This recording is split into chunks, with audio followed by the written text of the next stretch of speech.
ಚಾಮರಾಜನಗರ ಜಿಲ್ಲೆಯಲ್ಲಿ micro finance ಬಗ್ಗೆ ಕಳೆದ ಸುಮಾರು 15 ದಿನದಿಂದ ಸಾಕಷ್ಟು ಮಾಧ್ಯಮಗಳು ಮೈಕ್ರೋ ಫೈನಾನ್ಸ್ ಹಾವಳಿ ಬಗ್ಗೆ ಮಾತಾಡೋದಕ್ಕೆ ಪ್ರಾರಂಭ ಮಾಡಿದೆ. ಚಾಮರಾಜನಗರದಲ್ಲಿ 100 ಕುಟುಂಬಗಳು ಊರು ಬಿಟ್ಟು ಹೋಗಿದೆ ಅಂತ ಹೇಳಿ ಅನೇಕ ವರದಿಗಳು ಕೂಡ ಬಂದಿದೆ. ನೀವೆಲ್ಲರೂ ಕೂಡ ಅದನ್ನು ನೋಡಿದ್ದೀವಿ. ಆದರೆ ಕಳೆದ ವರ್ಷ ಜುಲೈನಲ್ಲಿ ಆವಾಗಲೇ ನಮ್ಮ ಸೌಜನ್ಯ ಟೀಮ್ ಏನಿದೆ ಚಾಮರಾಜನಗರ ಜಿಲ್ಲೆಯ ಜಿಲ್ಲಾಧಿಕಾರಿಗಳಿಗೆ ಆವಾಗಲೇ ನಾವು ಅಲರ್ಟ್ ಮಾಡಿದ್ವಿ, ಎಚ್ಚರಿಸಿದ್ವಿ. ಬರೀ ಚಾಮರಾಜನಗರ ಜಿಲ್ಲೆ ಒಂದೇ ಅಲ್ಲ, ಸೌಜನ್ಯ ಪರ ಹೋರಾಟಗಾರರು ಎಲ್ಲಾ ಜಿಲ್ಲೆಯ ಎಸ್ಪಿಗಳಿಗೆ, ಎಸ್ಪಿ ಅಂತ ಹೇಳಿದ್ರೆ ಸೂಪರಿಂಟೆಂಡೆಂಟ್ ಆಫ್ ಪೊಲೀಸ್, ಇವರು ಸೇವಾ ಪ್ರತಿನಿಧಿ, ಸುಲಿಗೆ ಪ್ರತಿನಿಧಿ ಅಲ್ಲ, ಜಿಲ್ಲಾಧಿಕಾರಿಗಳಿಗೆ, ಮಾನ್ಯ ನ್ಯಾಯಾಲಯಕ್ಕೆ, ಪೊಲೀಸ್ ಮಹಾನಿರ್ದೇಶಕರಿಗೆ ನಿರಂತರವಾಗಿ ಪತ್ರ ಮುಖೇನ ಎಚ್ಚರಿಸ್ತಾನೆ ಬಂದಿದ್ದೀವಿ. ಈಗ ಜನರು ಊರು ಬಿಟ್ಟರು, ಚಾಮರಾಜನಗರದಲ್ಲಿ 100 ಕುಟುಂಬಗಳು ಊರು ಬಿಟ್ಟು ಅಂತ ಹೇಳಿ ಸುದ್ದಿ ಮಾಡಿದ್ರು. ಅದು ಒಳ್ಳೆ ಬೆಳವಣಿಗೆ. ಯಾಕಂದ್ರೆ ಪ್ರಮುಖ ಸ್ಯಾಟಲೈಟ್ ಚಾನೆಲ್ಗಳು, ಪತ್ರಿಕೆಗಳು ಬರಿತಾ ಇದೆ. ಆದರೆ ಊರು ಬಿಟ್ಟವರು ಎಲ್ಲಿ ಹೋದ್ರು ಅಂತ ಹೇಳಿ ಅನ್ನೋದ್ರ ಬಗ್ಗೆ ಬೆಂಗಳೂರಿನಲ್ಲಿ ಮೊನ್ನೆ ಹೋಗಿ ನಮ್ಮ ತಂಡ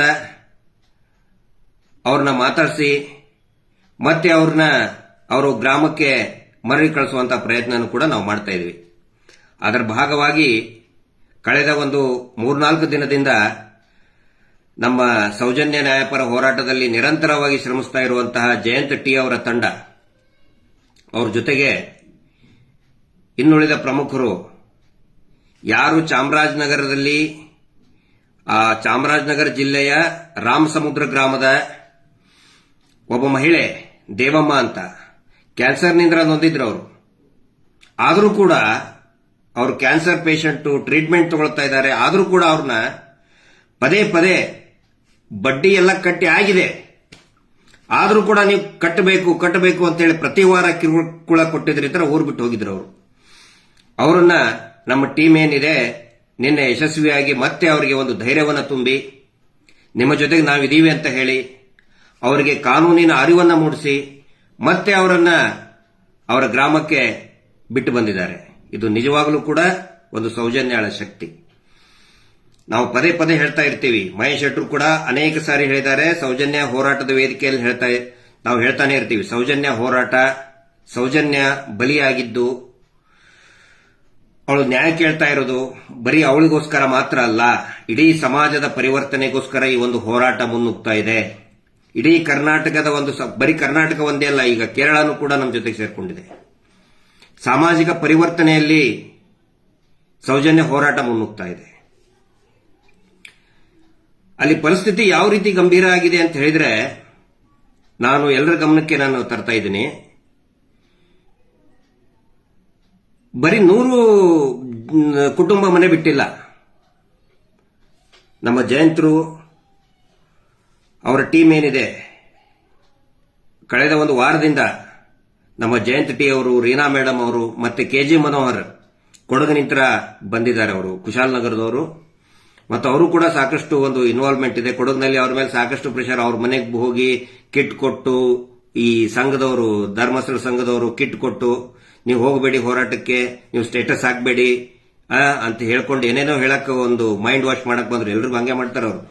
ಗಿರೀಶ್ ಮಠಣ್ಣ ಅವ್ರ ಮಾತು ಕೇಳಬೇಡಿ, ಹಾಗೆ ಹಿಂಗೆ ಅಂತ ಹೇಳ್ಕೊಂಡು ಏನೇನೋ ಅಪಪ್ರಚಾರ ಮಾಡಕ್ ಸ್ಟಾರ್ಟ್ ಮಾಡಿದಾರ ಅವರು. ಆದ್ರೆ ಅದು ಯಾವುದಕ್ಕೂ ಕೂಡ ಲೆಕ್ಕಿಸದೆ ಕೆಜಿ ಮನೋಹರ್ ಅವರು ಕುಶಾಲನಗರದಿಂದ ಬಂದಿದ್ರು. ಅದೇ ರೀತಿ ಸಂತೋಷದ ವಿಷಯ ಅಂತ ಹೇಳಿದ್ರೆ ಸ್ಥಳೀಯ ಸಂಘಟನೆಗಳು, ಅದರಲ್ಲಿ ನಮ್ಮ ಕರ್ನಾಟಕ ರಕ್ಷಣಾ ವೇದಿಕೆಯ ಅಲ್ಲಿ ಅಧ್ಯಕ್ಷರು, ಆನಂತರ ಅರ್ಜುನ್ ಅಂತ, ರಮೇಶ್ ಅವರು, ರೂಪೇಶ್ ಅವರು, ಮಂಜೇಶ್ ಅವರು, ಸಾಮಾಜಿಕ ಹೋರಾಟಗಾರರಾದಂತಹ ನಾಗೇಶ್ ಅವರು, ಆನಂತರ ಸ್ನೇಹಾ ಮೇಡಮ್ ಅವರು, ನಮ್ಮ ರೀನಾ ಮೇಡಮ್ ಜೊತೆಗೆ ಎಲ್ಲರೂ ಕೂಡ ಅಲ್ಲಿ ಸ್ಥಳೀಯರು, ಇನ್ನೂ ಸಾಕಷ್ಟು ಸಂಖ್ಯೆಯಲ್ಲಿ ಜನ ಬರೋರಿದ್ರು. ಆದರೆ ನಮ್ಮ ಎಲ್ಲರ ಅಟೆನ್ಷನ್ ವಾಪಸ್ ಅವ್ರನ್ನ ಮನೆಗೆ ಸೇರಿಸುವಂತ ಆ ಕಡೆ ನಮ್ದು ಫೋಕಸ್ ಇರೋದ್ರಿಂದ ಸಾಕಷ್ಟು ಜನಕ್ಕೆ ಹೇಳಕ್ ಆಗಿಲ್ಲ. ಮತ್ತೆ ಇನ್ನು ಒಂದು ವಾರದಲ್ಲಿ ಮತ್ತೆ ನಮ್ಮ ಟೀಮು ನಾನು ಕೂಡ ಚಾಮರಾಜನಗರಕ್ಕೆ ಬರ್ತೀನಿ. ಇವರೆಲ್ಲರಿಗೂ ಕೂಡ ಯಾರ್ಯಾರು ಇದರಲ್ಲಿ ಭಾಗಿಯಾಗಿದ್ದಾರೆ ಸೌಜನ್ಯ ಹೋರಾಟ ಸಮಿತಿ ಅಂತ ಎಲ್ಲರಿಗೂ ಕೂಡ ನಾನು ಧನ್ಯವಾದಗಳನ್ನು ಹೇಳ್ತೇನೆ. ಇಲ್ಲಿ ಗಮನಿಸಬೇಕಾಗಿರೋದು ಏನಂತ ಹೇಳಿದ್ರೆ ಮೈಕ್ರೋ ಫೈನಾನ್ಸ್ ಅಂತ ಹೇಳ್ತಾರೆ. ಒಂದು ಇದ್ರ ಬಗ್ಗೆ ವರದಿ ಮಾಡೋರ ಗಮನಕ್ಕೂ ಕೂಡ ಇರಲಿ, ಇದ್ರ ಬಗ್ಗೆ ಮಾತಾಡೋರ ಗಮನಕ್ಕೂ ಕೂಡ ಇರಲಿ.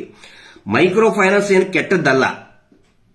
ಮೈಕ್ರೋ ಫೈನಾನ್ಸ್ ಮಾಡೆಲ್ ಏನಿದೆಯಲ್ಲ ಅದು ಕೆಟ್ಟದ್ದಲ್ಲ. ಆರ್ಥಿಕವಾಗಿ ಹಿಂದುಳಿದ ವರ್ಗದವರಿಗೆ ಅನುಕೂಲ ಆಗಲಿ ಅಂತ ಹೇಳಿ ಇರತಕ್ಕಂತಹ ಒಂದು ವ್ಯವಸ್ಥೆ ಅದು ಬ್ಯಾಂಕಿಂಗ್ ಸಿಸ್ಟಮ್. ಮೈಕ್ರೋ ಫೈನಾನ್ಸ್ ನಡೆಯುವುದು ಹೆಂಗೆ ಅಂತ ಹೇಳಿದ್ರೆ ಬೇಸಿಕ್ ಮಾಡೆಲ್, ಅವರು 20 ರೂಪಾಯಿ ಉಳಿತಾಯವನ್ನ ಮಾಡಿದ್ರೆ ನಬಾರ್ಡ್ ಅದಕ್ಕೆ 80% ಕೊಡ್ತದೆ. ಅಥವಾ ಬೇರೆ ಫೈನಾನ್ಸಿಯಲ್ ಇನ್ಸ್ಟಿಟ್ಯೂಷನ್ಸ್, ಅದು ಬ್ಯಾಂಕ್ಗಳೇನಿದೆಯಲ್ಲ ಅದು 80% ಕೊಡ್ತದೆ. 20 ರೂಪಾಯಿ ಉಳಿತಾಯ ಮಾಡಿದ್ರೆ 80 ರೂಪಾಯಿ ಅವ್ರು ಕೊಡಬೇಕು. ಅವರಿಗೆ ಎಷ್ಟು ಗಳಿಕೆಯ ಯೋಗ್ಯತೆ ಇದೆ, ಕೆಪಾಸಿಟಿ ಇದೆ, ಎಷ್ಟು ಗಳಿಸ್ತಾರೆ, ಎಷ್ಟು ಉಳಿತಾಯ ಮಾಡ್ತಾರೆ, ಅದರ ಆ ಅನುಪಾತದಲ್ಲಿ ಅವರಿಗೆ ಸಾಲವನ್ನ ಕೊಡಬೇಕು ಅನ್ನೋದು ಮೈಕ್ರೋ ಫೈನಾನ್ಸ್ ದ ಒಂದು ಮಾಡೆಲ್.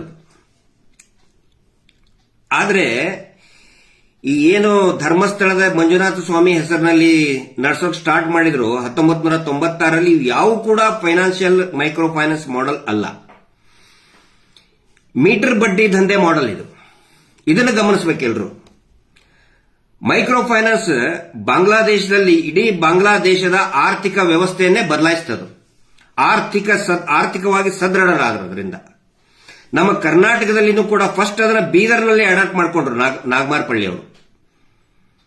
ಅವಾಗಲೂ ಕೂಡ ಎಷ್ಟೋ ಅಂದ್ರೆ ಹೈನುಗಾರಿಕೆಗೆ ಎಷ್ಟು ಪ್ರಾಶಸ್ತ್ಯ ಕೊಟ್ಟರಲ್ಲಿ, ಸಾಕಷ್ಟು ಹೈನುಗಾರಿಕೆ ಮುಂದೆ ಬಂತು.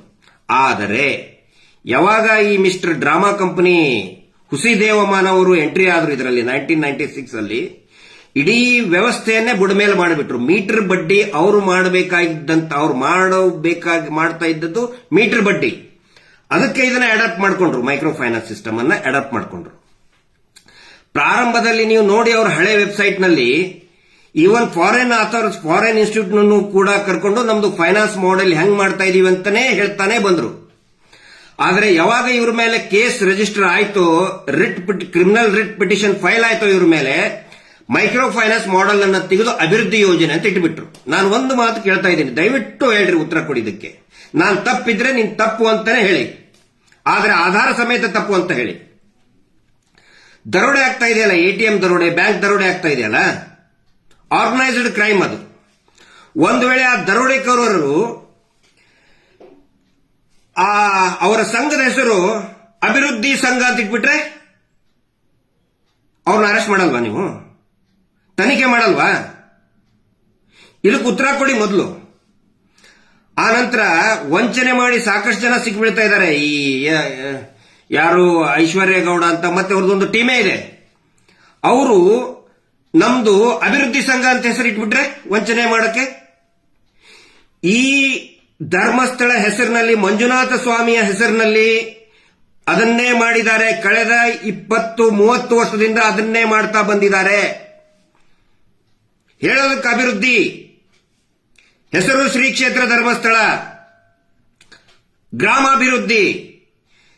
ಇನ್ನೊಂದು ನೀವು ಗಮನಿಸಿ, ಇಲ್ಲಿ ನಿನ್ನೆ ಒಂದು ಪೋಸ್ಟ್ ಹಾಕಿದ್ದಾರೆ. ಎಷ್ಟು ನೀಚತನದ ಪರಮಾವಧಿ ಅದು ಮತ್ತು ಕಾನೂನಿನಲ್ಲಿ ಅಪರಾಧ ಅದು. ಏನಂತ ಹೇಳಿದ್ರೆ, ನೀವು ಸಾಲವನ್ನು ತುಂಬಬೇಕು. ನೀವು ಸಾಲವನ್ನು ತುಂಬದೆ ಹೋದ್ರೆ ಅದು ಶಾಪ ತಟ್ಟುತ್ತೆ ನಿಮಗೆ, ಅದು ದೇವರು ಮುನಿಸ್ಕೊಳ್ತಾನೆ. ಹಾಕ್ತಾ ಇರೋರು ಯಾರು? ದೇವ್ರನ್ನ ನಂಬುದವರೇ, ಈ ಹಿಂದೂ ಧರ್ಮವನ್ನ ನಂಬುದವರೇ ಈ ಪೋಸ್ಟ್ಗಳನ್ನ ಹಾಕ್ತಾ ಇದ್ದಾರೆ, ಹಿಂದೂಗಳನ್ನ ಹುಚ್ಚರನ್ನ ಮಾಡೋದಕ್ಕೆ. ಈ ಕುತಂತ್ರವನ್ನ ನಾನು ಬಯಲಿಗೆ ಹೇಳ್ತಾ ಇದ್ದೀನಿ.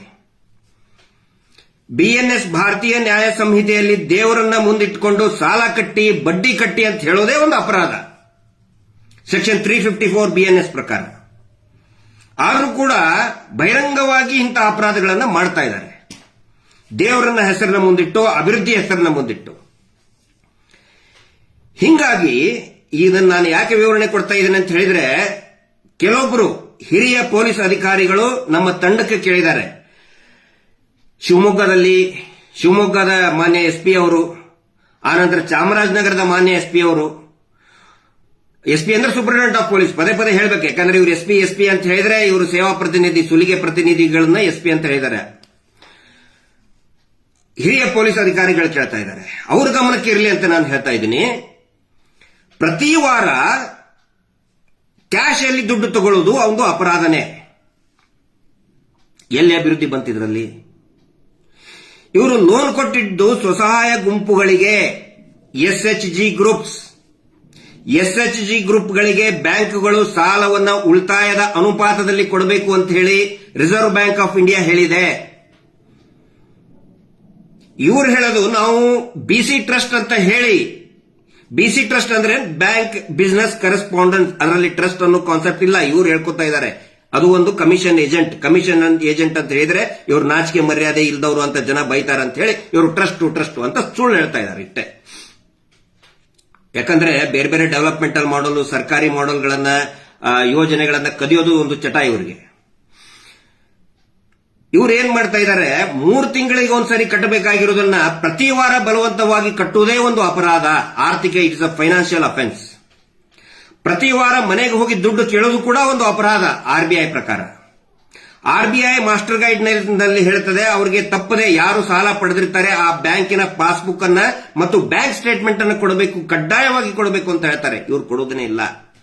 ಯಾರು ಸಾಲವನ್ನ ಕಟ್ತಾರೆ 3 ತಿಂಗಳಿಗೆ ಒಂದ್ಸಾರಿ ನೆನಪಿಟ್ಕೊಳ್ಳಿ, 3 ತಿಂಗಳಿಗೆ ಒಂದ್ಸಾರಿ ಕಟ್ತಾರೆ, ಅವ್ರ ಸಿಬಿಲ್ ಸ್ಕೋರ್ ಇನ್ಕ್ರೀಸ್ ಆಗಬೇಕು ಅಂತ ಇದೆ. 64 ಲಕ್ಷ ಜನ ತಗೊಂಡಿದೀವಿ ಅಂತ ಇವ್ರು ಹೇಳ್ಕೊತಾರೆ. 64 ಲಕ್ಷ ಜನದಲ್ಲಿ ಒಬ್ಬರ ಸಿಬಿಲ್ ಸ್ಕೋರ್ ಪ್ರತಿ ವಾರ ಕಟ್ಟಿದ್ರು ಕೂಡ 1 ಪಾಯಿಂಟ್ ಕೂಡ ಇನ್ಕ್ರೀಸ್ ಆಗಿಲ್ಲ ಸಿಬಿಲ್ ಸ್ಕೋರ್. 64 ಲಕ್ಷದ ಈ ರಾಜ್ಯದ 64 ಲಕ್ಷ ದುಡಿಯುವ ವರ್ಗವನ್ನ ಅಂಗವಿಕಲರನ್ನಾಗಿ ಮಾಡಿಬಿಟ್ಟಿದ್ದಾರೆ, ಸಂಪೂರ್ಣವಾಗಿ ಫಿನಾನ್ಷಿಯಲಿ ಹ್ಯಾಂಡಿಕ್ಯಾಪ್ಡ್. ಅಪರಾಧ ಅಲ್ವಾ ಇದು? ಮನೆಗೆ ಹೋಗಿ ಕೆಟ್ಟ ಕೊಳಕ ಬೈತಾರೆ, ಸೋಷಿಯಲ್ ಮೀಡಿಯಾದಲ್ಲಿ ಕೆಟ್ಟ ಕೊಳಕ ಬೈತಾರೆ. ಅವರ ಹೆಂಡತಿ ಮಕ್ಕಳನ್ನು ಕೂಡ ಬಿಡೋದಿಲ್ಲ. ನಮ್ಮ ಹೆಂಡತಿ ಮಕ್ಕಳನ್ನ ಕೆಟ್ಟದಾಗಿ ಬೈತಾ ಇರ್ತಾರೆ. ಮನೆಗೆ ಹೋಗಿ ಹೊಡೆದಿದ್ದಾರೆ, ಹಲ್ಲೆ ಮಾಡಿದ್ದಾರೆ, ಬಾಟಲ್ ತಗೊಂಡು ಹೊಡೆದಿದ್ದಾರೆ, ಮಲಗಿಕೊಂಡು ದುಡ್ಡು ಕಟ್ಟು ಅಂತ ಹೇಳಿದ್ದಾರೆ, ಅವಮಾನ ಮಾಡಿದ್ದಾರೆ, ನಡು ರಸ್ತೆಯಲ್ಲಿ ನಿಂತ್ಕೊಂಡು ಬೈದಿದ್ದಾರೆ. ಅದು ನಮ್ಮ ಹಿಂದೂಗಳ ದೇವರು ಮಂಜುನಾಥ ಸ್ವಾಮಿಯ ಫೋಟೋವನ್ನು ಇಟ್ಕೊಂಡು ಬೈದಿದ್ದಾರೆ. ಅಪರಾಧ ಅಲ್ವಾ ಇದು? ಅಭಿವೃದ್ಧಿನ ಇದು? ಮೊನ್ನೆ ರಾಯಚೂರು ಜಿಲ್ಲೆ ಸಿಂಧನೂರು ತಾಲೂಕಿನಿಂದ ಒಂದು ಕುಟುಂಬ ಅಂತವ್ 1000 ಕುಟುಂಬ ಬಂದಿದೆ, ಗುಳೆ ಎದ್ದು ಬಂದಿದೆ. ಇವರು ಕಾಟ ತಡಿಲಾರದೆ ಅವರ ಪಾಸ್ಬುಕ್ ಅಲ್ಲಿ ಬರೆದಿದೆ ಏನಂತ ಹೇಳಿದ್ರೆ, ದುಡ್ಡು ಟ್ರಾನ್ಸ್ಫರ್ ಆಗಿದ್ದು ಅದರಲ್ಲಿದೆ SKDRDP, ಪಾಸ್ಬುಕ್ ಅಲ್ಲೇ ಇದೆ SKDRDP ಇಂದ ಟ್ರಾನ್ಸ್ಫರ್ ಆಗಿದೆ ಅಂತ ಹೇಳಿ. ಆದ್ರೆ ಈ ಹುಸಿ ದೇವಮಾನವರು ಹೇಳ್ತಾರೆ ಒಂದು ಟಿವಿ ಚಾನೆಲ್ ನಲ್ಲಿ, ಬ್ಯಾಂಕಿನಿಂದ ನೇರವಾಗಿ ನಾವು ಸಾಲ ಕೊಡಿಸುವುದು ಅಂತ ಹೇಳಿ ನ್ಯೂಸ್ 18 ಟಿವಿ ಚಾನೆಲ್ ನಲ್ಲಿ ಹೇಳ್ತಾರೆ. ಬ್ಯಾಂಕಿನಿಂದ ನೇರವಾಗಿ ಸಾಲ ಕೊಟ್ರೆ ಸ್ವಾಮಿ, ಅಮೌಂಟ್ ಟ್ರಾನ್ಸ್ಫರ್ಡ್ ಫ್ರಮ್ SKDRDP ಅಂತ ಹೇಗೆ ಬಂತು? ಅಪರಾಧ ಅಲ್ವಾ ಇದು? ಫ್ರಾಡ್ ಅಲ್ವಾ ಇದು? 420 ಅಲ್ವಾ ಇದು? ಆ ಹುಸಿ ದೇವಮಾನವ ಹೇಳ್ತಾ ಇರುವಂತಹ ಹಸಿ ಸುಳ್ಳುಗಳನ್ನ ಪ್ರಚಾರ ಮಾಡೋದು ದಯವಿಟ್ಟು ಬಿಟ್ಟುಬಿಡಿ. ಟಿವಿ ಚಾನೆಲ್ ಅವ್ರಿಗೆ ಹೇಳ್ತಾ ಇದ್ದೀನಿ ನಾನು. ಟಿವಿ ಚಾನೆಲ್ ಅವ್ರಿಗೆ, ಪತ್ರಿಕೆಯವರಿಗೆ, ದೊಡ್ಡ ಪತ್ರಿಕೆಯವರಿಗೆ ಅವ್ರದ್ದು ಇಂಟರ್ವ್ಯೂ ತಗೊಳ್ಳೋದು, ದೊಡ್ಡದಾಗಿ ಅವ್ರ ಬಗ್ಗೆ ಹಸಿ ಸುಳ್ಳುಗಳನ್ನ ಪ್ರಚಾರ ಮಾಡೋದು ಬಿಡಿ. ಈ ಇಡೀ ಕರ್ನಾಟಕ ಶಾಂತಿ ನೆಮ್ಮದಿಯಿಂದ ಇರ್ತದೆ. ಹೇಳೋದಕ್ಕೆ ಬಹಳ ಇದೆ. ನಾನು ಎಲ್ರಿಗೂ ವಿನಂತಿ ಮಾಡ್ಕೊತಾ ಇದ್ದೀನಿ, ನಾನು ದುರಹಂಕಾರದಿಂದ ನಾವು ಸಿಟ್ಟಲ್ಲಿ ಮಾತಾಡಬಹುದು ನಾವು, ಆದ್ರೆ ನಮಗೆ ಸೌಜನ್ಯ ಹೋರಾಟದ ಒಂದು ನಿಯಮ ಇದೆ. ಅಹಂಕಾರ ದುರಹಂಕಾರವನ್ನು ಬಿಟ್ಟು ಇರಬೇಕು ನಾವು ಚಾನೆಲ್ಗಳಿಗೂ ಕೂಡ ಹೇಳ್ತಾ ಇದ್ದೀವಿ, ಒಳ್ಳೆ ಕೆಲಸ ಮಾಡ್ತಾ ಇದ್ದೀವಿ. ನಿಮ್ಮ ಜೊತೆಗೆ ನಾವು ಸೌಜನ್ಯ ಹೋರಾಟಗಾರರು ಕೂಡ ಕೈ ಜೋಡಿಸ್ತೀವಿ. ನಮಗೆ ನೀವು ನಮ್ಮ ಪ್ರಚಾರ ಕೊಡುವ ಅವಶ್ಯಕತೆ ಇಲ್ಲ, ನಮಗೆ ಯಾವ ಪ್ರಚಾರನೂ ನಮಗೆ ಬೇಡ ನಿಮ್ಮಿಂದ. ಆದರೆ ದಯವಿಟ್ಟು ವರದಿಗಳನ್ನ ಕೊಡಿ. ನಾವು ವರದಿ ಮಾಡ್ತಾ ಇದೀವಿ, ಪ್ರತಿಯೊಂದು ಜಿಲ್ಲೆಯಲ್ಲಿ ಕೂಡ ವರದಿಗಳನ್ನ ಕೊಡ್ತಾ ಇದೀವಿ, ಪ್ರಿಪೇರ್ ಮಾಡ್ತಾ ಇದೀವಿ, ಇಂಟೆಲಿಜೆನ್ಸ್ ಕೊಡ್ತೀವಿ, ಜಿಲ್ಲಾಧಿಕಾರಿಗಳಿಗೆ, ಜಿಲ್ಲಾ ಎಸ್ಪಿಗಳಿಗೆ, ಫೈನಾನ್ಸ್ ಡಿಪಾರ್ಟ್ಮೆಂಟ್ಗೆ ಎಲ್ಲವೂ ಕೂಡ ಹಿಂದೆನೂ ಕೊಟ್ಟಿದ್ದೀವಿ, ನ್ಯಾಯಾಲಯಕ್ಕೆ ಇನ್ನು ಮುಂದೇನು ಕೂಡ ಕೊಡ್ತೀವಿ. ಚಾಮರಾಜನಗರದಲ್ಲಿ ಬರೀ 100 ಕುಟುಂಬಗಳು ಹೋಗಿಲ್ಲ, 2000 ಜನ ಗುಳೆ ಹೋಗಿದ್ದಾರೆ. 2000 ಜನ ಅನೇಕ ಜನ ಸತ್ತು ಹೋಗಿದ್ದಾರೆ, ಸುಸೈಡ್ ಮಾಡ್ಕೊಂಡಿದ್ದಾರೆ. ಭಯಂಕರವಾದಂತ ಪರಿಸ್ಥಿತಿ ರಾಜ್ಯದಲ್ಲಿದೆ. ಚಾಮರಾಜನಗರ ಒಂದೇ ಅಲ್ಲ, ಈ ರಾಜ್ಯದ ಪ್ರತಿ ಗ್ರಾಮಗಳಲ್ಲಿ ಆ ಪರಿಸ್ಥಿತಿ ಇದೆ. ಭಯಂಕರವಾದಂತಹ ಪರಿಸ್ಥಿತಿ ಇದೆ. ಸುಸೈಡ್ ಮಾಡ್ಕೊಂಡ್ರೆ ನೋಟ್ ಆಗುದೇನೇ ಇಲ್ಲ,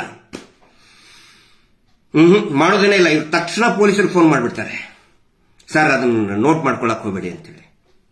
ಏನೋ ಒಂದು ಸುಳ್ಳು ಸುದ್ದಿ ಹಾಕಿ ಗಂಡ ಹೆಂಡತಿ ಜಗಳ, ಆಸ್ತಿ ವಿವಾದ ಆಗಿ, ಅಥವಾ ವಿಷ ಕೊಡೋದು ಸತ್ತ, ಏನೇನೋ ಒಂದು ಹಾಕಿ ಬಿಡ್ತಾರೆ. ಆದ್ರೆ ಸಾಲದಿಂದ ಅಂತ ಪೊಲೀಸರು ಕೂಡ ಹಾಕ್ತಾ ಇಲ್ಲ. ಆದ್ರೆ ಚಾಮರಾಜನಗರದಲ್ಲಿನೇ 1,000ಕ್ಕಿಂತ ಹೆಚ್ಚು ಜನ ಸುಸೈಡ್ ಮಾಡ್ಕೊಂಡಿದ್ದಾರೆ. ಬರೀ ಚಾಮರಾಜನಗರ ಒಂದು ಜಿಲ್ಲೆಯಲ್ಲಿ. ಇಡೀ ರಾಜ್ಯದ ವ್ಯಾಪ್ತಿ ನೋಡಿದರೆ ಎಷ್ಟು ಭಯಂಕರ ಇದೆ ನೋಡಿ. ಇದನ್ನ ಈ ರಾಜ್ಯದ ಆಡಳಿತ ವ್ಯವಸ್ಥೆ, ಸರ್ಕಾರ ಗಮನಿಸಬೇಕು. ಮುಖ್ಯಮಂತ್ರಿ ಸಿದ್ದರಾಮಯ್ಯನವರು ಹೇಳಿದ್ರು, ಖುಷಿ ಆಯ್ತು ಹೇಳಿಕೆ ಕೊಟ್ಟಿದ್ದಕ್ಕೆ. ಆದ್ರೆ ನೋಡ್ರಿ, ಸಿದ್ದರಾಮಯ್ಯನವರು ಅರ್ಥ ಮಾಡ್ಕೋಬೇಕು. ಅಹಿಂದ ನಾಯಕರು ಸಿದ್ದರಾಮಯ್ಯನವರು, ಅಲ್ಪಸಂಖ್ಯಾತ, ಹಿಂದುಳಿದ, ದಲಿತ, ಈ ಮೀಟರ್ ಬಡ್ಡಿ ದಂಧೆಯಿಂದ ಕಂಗೆಟ್ಟವ್ರು ಯಾರು? ಬೀದಿಗೆ ಬಂದವರು ಯಾರು? ಸುಸೈಡ್ ಮಾಡ್ಕೊಂಡವರು, ನೇಣಿಗೆ ಶರಣಗದವರು ಯಾರು? ಯಾವ ವರ್ಗ? ದುಡಿಯುವ ಇದೇ ಹಿಂದುಳಿದ ದಲಿತ ವರ್ಗಗಳು, ದುಡಿಯುವ ಹಿಂದುಳಿದ ವರ್ಗದವರು. ಬರೀ ಈ ಒಂದು 16 ಜನ ಚಾನಲ್ ಅವರು ಕೇಳಿದ್ರೆ ಒಳ್ಳೆ ಕೆಲಸ ಮಾಡಿದ್ದಾರೆ. ಚಾನಲ್ನವರು ಬೇಷ್ ಅನ್ಬೇಕು. ಮುಖ್ಯಮಂತ್ರಿಗಳ ಮುಂದೆನೆ ಮೈಕ್ ಹಿಡಿದುಕೊಂಡು ಮೈಕ್ರೋ ಫೈನಾನ್ಸ್. ಆದರೆ ಬರೀ ಒಂದು ಹೇಳಿಕೆ ಕೊಟ್ಟರೆ ಸಾಕಾಗುವುದಿಲ್ಲ, ಅದು ಕಾರ್ಯರೂಪಕ್ಕೆ ಬರಬೇಕು. ಒಂದು ವೇಳೆ ಈ ರಾಜ್ಯದ ದುಡಿಯುವ ವರ್ಗ, ಅತಿ ದೊಡ್ಡ ದುಡಿಯುವ ವರ್ಗ ಅಹಿಂದ ವರ್ಗ, ಬ್ಯಾಕ್ವರ್ಡ್ ಕಮ್ಯುನಿಟೀಸ್, ದಲಿತರು, ಹಿಂದುಳಿದ ವರ್ಗದವರು ಏನಾದರೂ ಬದುಕಬೇಕು, ಅವರ ಭವಿಷ್ಯ ರೂಪಿಸಬೇಕು ಅಂತ ಹೇಳಿದ್ರೆ ಈ ಧರ್ಮಸ್ಥಳ ಹೆಸರಿನಲ್ಲಿ ಆಗ್ತಾ ಇರುವಂತಹ ಲೂಟಿಯನ್ನ ಅದನ್ನು ನೀವು ನಿಲ್ಲಿಸಲೇಬೇಕು. ಬರೀ ಒಂದು ಹೇಳಿಕೆ ಕೊಟ್ಟರೆ ಸಾಕಾಗುವುದಿಲ್ಲ. ಇನ್ನು ಮೇಲೆ ನಾವು ನಿರ್ಧಾರ ಮಾಡಿದೀವಿ, ನೀವು ಎಲ್ಲೆಲ್ಲಿ ಈ ರಾಜಕೀಯ ನೇತಾರರು ಹೋಗ್ತೀರಿ, ಯಾವುದೇ ಪಕ್ಷದವರು ಇರಬಹುದು, ಬರೀ ಒಂದು ಹೇಳಿಕೆ ಕೊಟ್ಟರೆ ಸಾಕಾಗುವುದಿಲ್ಲ. ಅಲ್ಲೆಲ್ಲ ಕಪ್ಪು ಬಾವುಟ ಪ್ರದರ್ಶನವನ್ನ ಇನ್ನು ಮೇಲೆ ಪ್ರಾರಂಭ ಆಗುತ್ತೆ. ನೆನಪಿಟ್ಕೊಳ್ಳಿ, ಇದನ್ನ ನಾವು ಸುಮ್ಮನೆ ಬಿಡುವುದಿಲ್ಲ. ಇದನ್ನ ಇವರು ಪ್ರಚಾರ ಮಾಡ್ತಾ ಇದ್ದಾರೆ. ಮೊನ್ನೆ ಹೈಕೋರ್ಟ್ ಅಲ್ಲಿ ಏನೋ ಇದನ್ನಾಯ್ತು. ನಾನು ಪೂರ್ತಿಯಾಗಿ ಹೈಕೋರ್ಟ್ ಅಲ್ಲಿ ಹಾಲ್ ಅಲ್ಲಿ ನಾನು ನಿಂತ್ಕೊಂಡವನು. ಎಷ್ಟು ಸುಳ್ಳು ಪ್ರಚಾರ ಮಾಡ್ತಾ ಇದ್ದಾರೆ ಧರ್ಮಸ್ಥಳ ಹೆಸರಿನ ಈ ಧರ್ಮೋದ್ಯಮಿಗಳು ಅಂತ ಹೇಳಿದ್ರೆ, ಅವರ ಟೀಮ್ ಏನಿದೆ ಎಲ್ಲಾ ಈ ಪ್ರತಿನಿಧಿಗಳು ಹೇಳಿ ಸ್ಟೇಟಸ್ ಅಲ್ಲಿ ಹಾಕೊಂಡಿದ್ದಾರೆ. ಅಪ್ಪಟ ಸುಳ್ಳು. ಏನಂತ ಹೇಳಿದ್ರೆ, ಈ SKDRDP ವಿರುದ್ಧ ಏನು ಮಾತಾಡಬಾರದು ಅಂತ ಹೈಕೋರ್ಟ್ ಆದೇಶ ಆಗಿದೆ ಅಂತ ಹೇಳಿ. ಆ ನಂತರ ಒಂದು ಬೇಸರದ ಸಂಗತಿ ಅಂತ ಹೇಳಿದ್ರೆ, ಈ ಪತ್ರಿಕೆಯವರು ಕೂಡ ಅದನ್ನೇ ಬರೆದು ಬಿಟ್ಟಿದ್ದಾರೆ. ಆದೇಶ ಕಾಪಿ ಸಿಗ್ತಾ ಯಾರಿಗಾದರೂ? ಈ ಟಿವಿ ಚಾನಲ್ ಪತ್ರಿಕೆಯವರು ಬರೆದಿದ್ದಾರೆ, ಅವ್ರಿಗೆ ನಾನು ಕೇಳ್ತಾ ಇದ್ದೀನಿ, ನಮ್ರವಾಗಿ ನಾನು ಕೇಳ್ತಾ ಇದ್ದೀನಿ, ಆದೇಶ ಕಾಪಿ ಇಲ್ಲದೆ ನೀವು ಹೆಂಗೆ ಹಾಕಿದ್ರಿ ಅದನ್ನ? ಮಹೇಶ್ ಶೆಟ್ಟಿ ತಿಮ್ರೋಡಿ ಅವರಿಗೆ ಬೈಬಾರ್ದು ಅಂತ ಹೇಳಿದ್ದಾರೆ. ಹೌದು, ಅದರ ಜೊತೆಗೆ ಇನ್ನೂ ಹೇಳಿದ್ದಾರೆ. ಏನಂತ? ಒಂದು ವೇಳೆ ಮಹೇಶ್ ಶೆಟ್ಟಿ ಅವರು ನೊಂದಿದ್ರೆ, ಈ ಕುಟುಂಬದಿಂದ, ಈ ವ್ಯಕ್ತಿಯಿಂದ ನೊಂದಿದ್ರೆ ಕಾನೂನು ರೀತಿ ಕ್ರಮ ಕೈಗೊಳ್ಳಬಹುದು, ಅದಕ್ಕೆ ಅವಕಾಶ ಇದೆ ಅಂತ ಸ್ವತಃ ಹೈಕೋರ್ಟ್ ಹೇಳಿದೆ. ನಾವು ಯಾಕೆ ಸುಮ್ಮನೆ ಇದೀವಿ ಅಂತ ಹೇಳಿದ್ರೆ, ಆದೇಶ ಕಾಪಿ ಬರಲಿ, ರೈಟಿಂಗ್ ನಲ್ಲಿ ಬರಲಿ. ಯಾಕಂತ ಹೇಳಿದ್ರೆ ಡಿಕ್ಟೇಷನ್ ಮಾಡಿದ್ದಾರೆ. ಡಿಕ್ಟೇಷನ್ ಮಾಡಿದ್ದನ್ನೇ ಇವ್ರು ಹೇಳಿದ್ದನ್ನೇ ಏನೋ ಹೇಳಿಬಿಟ್ರಿ ನೀವು. ಇನ್ನೂ 2 ಅತ್ಯಂತ ಒಳ್ಳೆ ಪಾಯಿಂಟ್ ಹೇಳಿದ್ದಾರೆ. ಆದೇಶ ಕಾಪಿ ಬಂದ ಮೇಲೆ ನಾನು ಮಾತಾಡ್ತೀನಿ. ದಯವಿಟ್ಟು ಇವ್ರು ಆದೇಶ ಕಾಪಿ ಇಲ್ಲದೆ ಹೆಂಗೆ ಸ್ವಾಮಿ ನೀವು ಇದನ್ನ ಮಾಡ್ತೀರಾ? ಅಥವಾ ನೀವು ವರದಿಗಾರರು ಇದ್ರ ಅಲ್ಲಿ, ನಿಮ್ಮ ಪತ್ರಿಕೆಯ ವರದಿಗಾರರು ಹೈಕೋರ್ಟ್ ನಲ್ಲಿ ಇದ್ದು ಅವರು ಡಿಕ್ಟೇಷನ್ ಅನ್ನ ನೋಟ್ ಮಾಡ್ಕೊಂಡು ಹೇಳಿದ್ರೆ ಎಸ್ ಒಪ್ಕೊಳ್ಳೋಣ. ಆದ್ರೆ ಇವ್ರು ಹೇಳಿದ್ರು ನೀವು ಬರೆದ್ರಿ, ಪತ್ರಿಕೋದ್ಯಮಕ್ಕೆ ಕೆಟ್ಟ ಹೆಸರಲ್ವಾ ಇದು? ನಾನು ನಿಮ್ಗೆ ಟೀಕೆ ಮಾಡ್ತಾ ಇಲ್ಲ ಸರ್, ನಾವು ಟೀಕೆ ಮಾಡ್ತಾ ಇಲ್ಲ, ವಿಶ್ಲೇಷಣೆ ಮಾಡ್ತಾ ಇದ್ದೀವಿ. ಆನಂತರ ತುಂಬಿದ ಕೋರ್ಟ್ನಲ್ಲಿ ಸ್ವತಃ ನ್ಯಾಯಾಧೀಶರು ಹೇಳ್ತಾರೆ, ಸಾರಿ ನ್ಯಾಯಮೂರ್ತಿಗಳು, ಟೆಕ್ನಿಕಲಿ ಸ್ವಲ್ಪ ನಂದು ಹೆಚ್ಚು ನ್ಯಾಯಾಧೀಶರು ನ್ಯಾಯಮೂರ್ತಿ ಅನ್ನೋದು ಹೇಳೋದ್ರಲ್ಲಿ justice court hall number 9 justice Devadas ಅವರು ಹೇಳ್ತಾರೆ, ಶ್ರೀಯುತ ದೇವದಾಸ್ ಅವರು, ವಿತ್ ಆಲ್ ರೆಸ್ಪೆಕ್ಟ್ ನಾನು ಹೇಳ್ತಾ ಇದ್ದೀನಿ, ಅಪಾಲಜಿ ನೀವು ಲೆಟರ್ ಕೇಳಬೇಕು ಅಂತ ಹೇಳೋದು ಎಷ್ಟು ಸರಿ? ಇವರಿಗೆ ಬೈಬಾರ್ದು ಅಂತ ಅಪಾಲಜಿ ಕೊಡಿ ಅಂತ ಹೇಳೋದು ಎಷ್ಟು ಸರಿ? ಇವರ ಮೇಲೆ ಒಂದು ಕಡಿಮೆ ಅಂದ್ರೆ ಈಗ ಒಂದು 40 NCR ಆಗಿದೆ, ಅದು ತಮಗೆ ಗೊತ್ತಿದೆಯಾ? ನ್ಯಾಯಾಲಯಕ್ಕೆ ಗೊತ್ತಿಲ್ವಾ? ಆನೆ ಮಾವತನ ಕೇಸು ಇವ್ರ ಮೇಲೇನಿದೆ, ಸ್ವತಃ ಇವ್ರ ಹೆಸರು ಬರೆದು ಕೊಟ್ಟಿದ್ದಾರೆ. ನಾವು ಸರ್ಕಾರ ಕೇಳೋದು ತಪ್ಪ ಹಾಗಿದ್ರೆ ಪ್ರತಿಭಟನೆ ಮಾಡೋದು ತಪ್ಪ. ಸರ್ಕಾರದ ಮುಂದೆ ಹೋಗಿ ನಾವು ಕೇಳಲೇಬಾರದು ಆ ನ್ಯಾಯಕ್ಕಾಗಿ ಇವ್ರ ಮೇಲೆ ಆಕ್ಷನ್ ತಗೊಳ್ಳಿ ಅಂತ ಹೇಳಿ. ನಾವು ಪ್ರತಿಯೊಂದನ್ನು ಪ್ರಶ್ನೆ ಮಾಡ್ತೀವಿ. ಮೊನ್ನೆ ದಿನೇಶ್ ಅಮೀನ್ ಮಠ್ ಅವರು ತುಂಬಾ ಚೆನ್ನಾಗಿ ಮಾತಾಡಿದ್ದಾರೆ. ಏನಂತ ಹೇಳಿದ್ರೆ ನ್ಯಾಯಾಲಯದಲ್ಲಿರುವಂತಹ ಕರಪ್ಷನ್ ಅನ್ನ ಪ್ರಶ್ನೆ ಮಾಡಿದ್ದಾರೆ. ಎಲ್ಲಿ ಹೋಗ್ತಾ ಇದೆ ನ್ಯಾಯಾಲಯಗಳು ಅಂತ ಹೇಳಿ. ಬರೀ ನಾವಿಷ್ಟೇ ಅಲ್ಲ, ದಿನೇಶ್ ಅಮೀನ್ ಮಠ್ ಅವರು ಒಬ್ಬರೇ ಅಲ್ಲ, ಅಥವಾ ನಾವಿಷ್ಟೇ ಅಲ್ಲ, ಸ್ವತಃ CJI chief justice of India ಅವರೇ ಹೇಳಿದ್ದಾರೆ. ನ್ಯಾಯಾಲಯದಲ್ಲಿರುವಂತಹ ಕರಪ್ಷನ್ಗಳ ಬಗ್ಗೆ ಪುಸ್ತಕಗಳು ಬಂದಿದೆ, ಆರ್ಟಿಕಲ್ಗಳು ಬಂದಿದೆ, ನ್ಯಾಷನಲ್ ಲೆವೆಲ್ ಆರ್ಟಿಕಲ್ ಬಂದಿದೆ, ಇಂಟರ್ನ್ಯಾಷನಲ್ ಲೆವೆಲ್ ನಲ್ಲಿ ಆರ್ಟಿಕಲ್ಗಳು ಬಂದಿದೆ. ಭಾರತದ ನ್ಯಾಯಾಲಯಗಳಲ್ಲಿ ಯಾವ ರೀತಿ ಕರಪ್ಷನ್ ನಡೀತಾ ಇದೆ, ಅದರಲ್ಲಿ ನ್ಯಾಯಾಧೀಶರು ಇರಬಹುದು, ಕ್ಲೆರಿಕಲ್ಗಳು ಇರಬಹುದು, ಯಾರಾದರೂ ಇರಬಹುದು. ನಾವು ಪ್ರತಿಯೊಂದನ್ನು ಕೂಡ ಪ್ರಶ್ನೆ ಮಾಡ್ತೀವಿ. ಪ್ರಜಾಪ್ರಭುತ್ವದ ಆಶಯಗಳಿಗೆ ಧಕ್ಕೆ ಆದರೆ, ಸಂವಿಧಾನದ ಆಶಯಗಳಿಗೆ ಧಕ್ಕೆ ಆದರೆ ಖಂಡಿತ ಪ್ರಶ್ನೆ ಮಾಡ್ತೀವಿ ನಾವು. ಯಾಕಂತ ಹೇಳಿದ್ರೆ ಇವ್ರು ಹೇಳ್ತಾರೆ ನೀವು ಕಾನೂನು ರೀತಿ ಮಾತ್ರ ಹೋಗಿ ಅಂತ ಹೇಳಿ. ಕಾನೂನು ಕೆಲಸ ಮಾಡಲಿಲ್ಲ ಅಂದ್ರೆ ಇನ್ನೇನ್ ಮಾಡಬೇಕು ನಾವು? ಬೆಳ್ತಂಗಡಿ ಪೊಲೀಸ್ ಸ್ಟೇಷನ್ ಅಲ್ಲಿ ಇವ್ರಿಗೆ ಕಂಪ್ಲೇಂಟ್ಲೇ ತಗೊಳ್ಳೋದಿಲ್ಲ, ಮತ್ತಿನ್ನೇನ್ ಮಾಡಬೇಕು ಪ್ರತಿಭಟನೆ ಮಾಡದೆ ಹೇಳಿ? ಸಂವಿಧಾನಕ್ಕೆ ಹಕ್ಕಲ್ವ ನಮ್ದು? ಅನ್ಯಾಯ ಆದರೆ ಪ್ರತಿಭಟನೆ ಮಾಡೋದು ಪ್ರತಿಯೊಬ್ಬ ನಾಗರಿಕರ ಹಕ್ಕದು. 96 ಜನ ಹೆಣ್ಮಕ್ಳು ನೇತ್ರಾವತಿ ತೀರದಲ್ಲಿ ಮಿಸ್ಸಿಂಗ್ ಆಗಿದ್ದಾರೆ. ಧರ್ಮಸ್ಥಳಕ್ಕೆ ಬಂದಂತವರು ಮಿಸ್ಸಿಂಗ್ ಇನ್ನೂ ಕೂಡ ಗೊತ್ತಿಲ್ಲ ಎಲ್ಲಿ ಹೋಗಿದ್ದಾರೆ ಅಂತೇಳಿ. ಬರೀ ಒಂದು 10 ವರ್ಷದಲ್ಲಿ. ಇನ್ನು ಅದಕ್ಕಿಂತ ಹಿಂದೆ ಎಷ್ಟಾಗಿದೆ ಯಾರಿಗೂ ಗೊತ್ತು. 464 ಹೆಣಗಳು ಬಿದ್ದಿದೆ. 464 ಹೆಣಗಳು ಯಾವುದೇ ತನಿಖೆ ಆಗಿಲ್ಲ, ಎಲ್ಲ ಯುಡಿಆರ್. ಪ್ರಶ್ನೆ ಮಾಡಬಾರ್ದ ಸರ್ಕಾರಕ್ಕೆ? ಜೋಗದ ಗುಂಡಿಯಲ್ಲಿ ಒಂದು ಆತ್ಮಹತ್ಯೆ ಮಾಡಿಕೊಂಡ್ರೆ ಒಂದು ದೊಡ್ಡದಾಗಿ ಒಂದು ವಾರ ಬಂದ್ ಮಾಡ್ತೀರಿ. ಯಾವ್ದಾದ್ರು ಒಂದು ಫಾಲ್ಸ್ ಅಲ್ಲಿ ಒಂದು ಸುಸೈಡ್ ಅಥವಾ ಕಾಲ್ ಜಾರಿ ಬಿದ್ರೆ ಒಂದು ವಾರ ಫಾಲ್ಸ್ ಬಂದ್ ಮಾಡ್ತೀರಿ, ಅಥವಾ ಯಾವುದೇ ಪ್ರವಾಸಿ ತಾಣದಲ್ಲಿ ಸತ್ರೆ. 464 ಹೆಣಗಳು ಬಿದ್ದು ಯಾವುದೇ ತನಿಖೆ ಆಗಲಿಲ್ಲ. ಉಗ್ರಪ್ಪ ವರದಿ ಇದೆ, ಉಗ್ರಪ್ಪನವರ ವರದಿಯಲ್ಲಿದೆ ತನಿಖೆ ಆಗಬೇಕು ಅಂತ ಹೇಳಿ. ಮಹಿಳಾ ಆಕ್ಟಿವಿಸ್ಟ್ಗಳು ಕೂಡ ಹೇಳಿದ್ದಾರೆ ತನಿಖೆ ಆಗಬೇಕು ಅಂತ ಹೇಳಿ. 300 ಹೆಣ್ಣುಮಕ್ಕಳು ಅನುಮಾನಾಸ್ಪದವಾಗಿ ಸತ್ತಿದ್ದಾರೆ. ಅಲ್ಲಿ 464ನಲ್ಲಿ 300 ಹೆಣ್ಣುಮಕ್ಕಳು ಅನುಮಾನಾಸ್ಪದವಾಗಿ ಸತ್ತಿದ್ದಾರೆ. ಉಗ್ರಪ್ಪ ಅವರ ವರದಿಯಲ್ಲೇ ಇದೆ. ಪ್ರತಿಭಟನೆ ಮಾಡಬಾರ್ದ ನ್ಯಾಯಮೂರ್ತಿಗಳೇ? ನಾವು ಹೈಕೋರ್ಟಿಗೆ ಕೇಳ್ತಾ ಇದ್ದೀನಿ ನಾನು, ದಯವಿಟ್ಟು ಉತ್ತರ ಕೊಡಿ. ಪ್ರತಿಭಟನೆ ಮಾಡಬಾರ್ದ? ನ್ಯಾಯ ಕೊಡಿ ಅಂತ ಕೇಳಬಾರ್ದ? ಪೊಲೀಸರು ಕೇಸ್ ರಿಜಿಸ್ಟರ್ ಮಾಡಲಿಲ್ಲ ಅಂದ್ರೆ ಇನ್ಯಾರಿಗೆ ಕೇಳೋದ? ಪ್ರತಿಭಟನೆ ಮಾಡಲಿಲ್ಲ ಅಂದ್ರೆ ಇನ್ನೇನು ಮಾಡೋದ? ಬಾಯಿ ಮುಚ್ಚಕ್ಕಾಗುದಿಲ್ಲ, ಜನಸಾಮಾನ್ಯರ ಬಾಯಿ ಮುಚ್ಚಕ್ಕಾಗುದಿಲ್ಲ. ಅದು ತುಂಬಿದ ಕೋರ್ಟ್ ಹಾಲ್ನಲ್ಲಿ ಮಹೇಶ್ ಶೆಟ್ಟಿ ಯಾಕೆ ಬೈದ್ರು? ಏನಾದ್ರು ಬೈದ್ರ? ಜಡ್ಜ್ಗಳಿಗೆ ಬೈದಿದಾರ? ನೋಡಿದಿರ? ಎಲ್ಲಾದ್ರೂ ಹೆಸರು ತಗೊಂಡು ಬೈದಿದಾರ? ಅತ್ಯಾಚಾರಿಗೆ ಗಲ್ಲು ಆಗಬೇಕು ಅಂತ ಹೋರಾಟ ಮಾಡತಕ್ಕಂತಹ ನಾಯಕ ಮಹೇಶ್ ಶೆಟ್ಟಿ ತಿಮ್ಮರೋಡಿ ಅವ್ರಿಗೆ ಆ ಒಬ್ಬ ಜಡ್ಜ್ ಸಾಹೇಬರು ನಿನ್ನನ್ನೇ ಗಲ್ಲಿಗೇರಿಸ್ತೇನೆ ಅಂತ ಹೇಳ್ತಾರೆ. ನೋವು ಆಗೋದಿಲ್ವಾ? ಅತ್ಯಾಚಾರಿಗಳಿಗೆ ಗಲ್ಲಿಗೇರಿಸೋದು ಬಿಟ್ಟು ಅತ್ಯಾಚಾರಿಗಳ ವಿರುದ್ಧ ಪ್ರತಿಭಟನೆ ಮಾಡ್ತಾ ಇರುವಂತಹ ಒಬ್ಬ ಹೋರಾಟಗಾರನಿಗೆ ಗಲ್ಲಿಗೇರಿಸ್ತೇನೆ ಅಂತ ಹಿಂದು ಮುಂದೆ ನೋಡದೆ ಮಾತಾಡುವಂತವ್ರ ಬಗ್ಗೆ ಮಾತಾಡಬಾರ್ದ ನಾವು? ಈ ದೇಶದಲ್ಲಿ ಸಂವಿಧಾನನೇ ಸುಪ್ರೀಂ. ಸಂವಿಧಾನಕ್ಕೆ ಏನಾದರೂ ವಿರೋಧವಾಗಿ ಮಾತಾಡಿದ್ರೆ ಖಂಡಿತ ಜೈಲಿಗೆ, ತಪ್ಪು ಮಾತಾಡ್ತಾ ಇದ್ರೆ ಖಂಡಿತ ನಮಗೆ ಜೈಲಿಗೆ ಹಾಕಿ ಸರ್, ನಾವು ಜೈಲಿಗೆ ಹೋಗ್ತೀವಿ. ಮಾತಾಡಬಾರ್ದು ಇದ್ರ ಬಗ್ಗೆ. ಹಸಿ ಸುಳ್ಳು ಹೇಳ್ತಾ ಇದಾರಲ್ಲ, ನೇರವಾಗಿ ಬ್ಯಾಂಕಿನಿಂದ ಸಾಲ ಕೊಡ್ತೀವಿ ಅಂತೇಳಿ ಟಿವಿ ಚಾನೆಲ್ ನಲ್ಲಿ ಹೇಳ್ತಾರೆ. ಪಾಸ್ಬುಕ್ ನಲ್ಲಿ ನೋಡಿದ್ರೆ ಇವ್ರದೇ ಟ್ರಸ್ಟ್ ಇಂದ ಟ್ರಾನ್ಸ್ಫರ್ ಮಾಡ್ತಾ ಇದ್ದಾರೆ. ಲೂಟಿ ಅಲ್ವಾ ಇದು? ಅದನ್ನು ನಾವು ಕೇಳ್ತಾ ಇದ್ದೀವಿ. ಮಂಜುನಾಥ ಸ್ವಾಮಿ ಹೆಸರು ಇಟ್ಕೊಂಡು ಬಡ್ಡಿ ವಸೂಲು ಮಾಡೋದು ಅಪರಾಧ ಅಲ್ವಾ? ಬಿಎನ್ಎಸ್ ನಲ್ಲಿ ಸೆಕ್ಷನ್ 354 ತೆಗೆದು ನೋಡಿ. ಮಾತಾಡಬಾರ್ದ ನಾವು?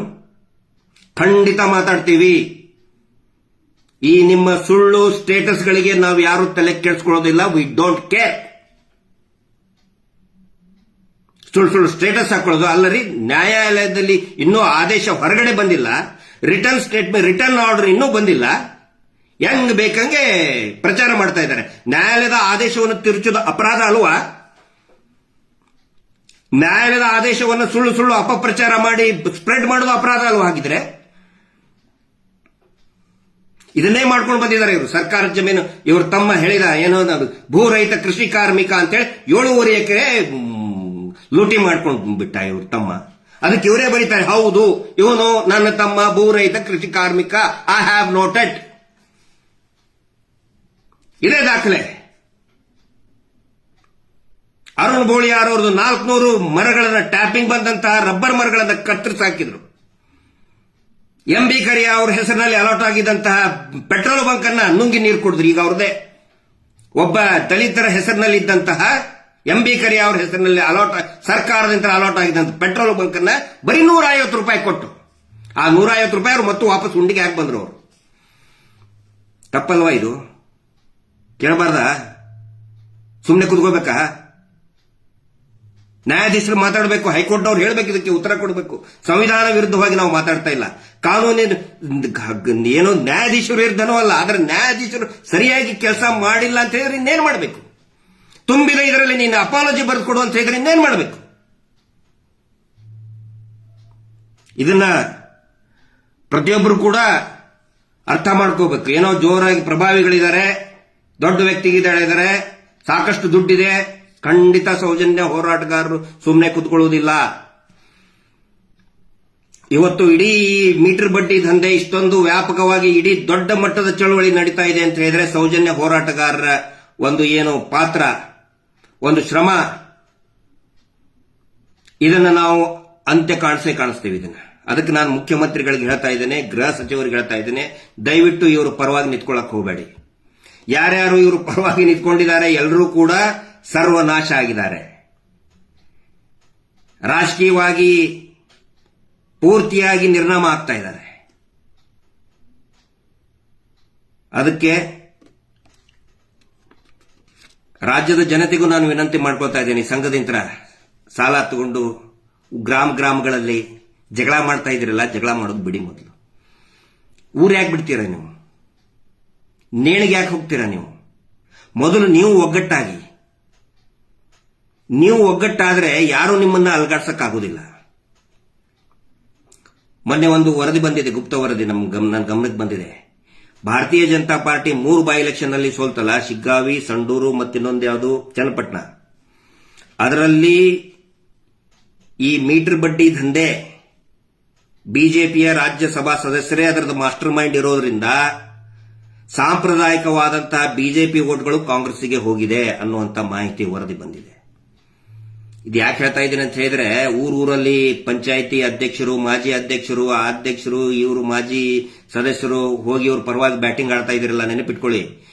ಸಾಲ ಕಟ್ಟಿ ಅಂತ ನೀವು ಹೇಳಿದ್ರೆ ಮುಂದಿನ ಯಾವ ಇಲೆಕ್ಷನ್ ನಲ್ಲಿ ಕೂಡ ನೀವು ಗೆಲ್ಲಲ್ಲ. ಅದು ನೆನಪಿಟ್ಕೊಳ್ಳಿ ನೀವು. ಯಾಕಂದ್ರೆ ಜನ ರೊಚ್ಚಿಗೆದ್ದಿದ್ದಾರೆ. ನೂರಾರು ಘಟನೆಗಳು ನಡೀತಾ ಇದೆ, ಒಂದಲ್ಲ ಎರಡಲ್ಲ, ಹೇಳಬೇಕಂದ್ರೆ 1000 ಭಯಾನಕವಾದಂತ ಘಟನೆಗಳು ಕಣ್ಣು ಮುಂದೆ ಬರ್ತದೆ. ಅದಕ್ಕಾಗಿ ಈ ಮೀಟರ್ ಬಡ್ಡಿ ದಂಧೆ ನಿಲ್ಲಲೇಬೇಕು. ಮತ್ತೆ ಮುಖ್ಯಮಂತ್ರಿಗಳು ಕೂಡ ಒಂದು ಮಾತನ್ನ ಹೇಳಿದ್ದಾರೆ, ಅದಕ್ಕೆ ನಾವು ಸ್ವಾಗತಿಸ್ತೇವೆ. ಗೃಹ ಸಚಿವರು ಕೂಡ ಹೇಳಿದ್ದಾರೆ, ಅದನ್ನು ಸ್ವಾಗತಿಸ್ತೇವೆ.